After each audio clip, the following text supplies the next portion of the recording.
La flatterie peut être définie comme l'acte de faire des compliments excessifs, généralement dans le but de se mettre dans les bonnes grâces de la personne qui en est l'objet.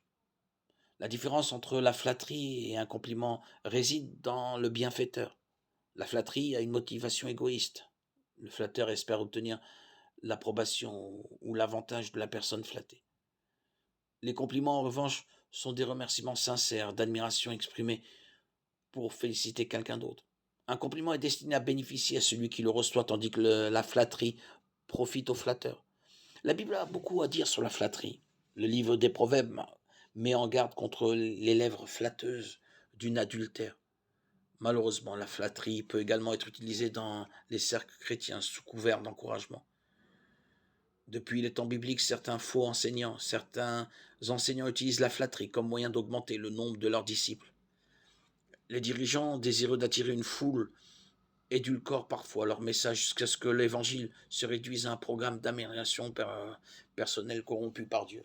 Ils parsèment leurs discours de versets joyeux et d'illustrations destinées à faire en sorte que leurs auditeurs se sentent mieux dans leur peau et dans celle des enseignants. On parle beaucoup de la découverte de son potentiel et de développement de la grandeur personnelle.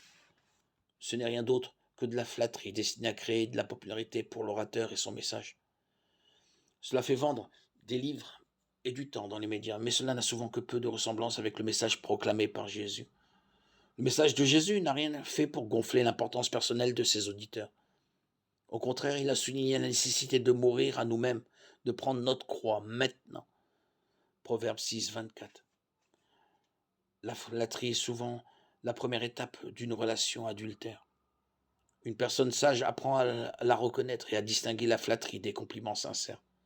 La flatterie est souvent associée au mensonge, car le flatteur ne se soucie pas de savoir s'il est sincère ou non,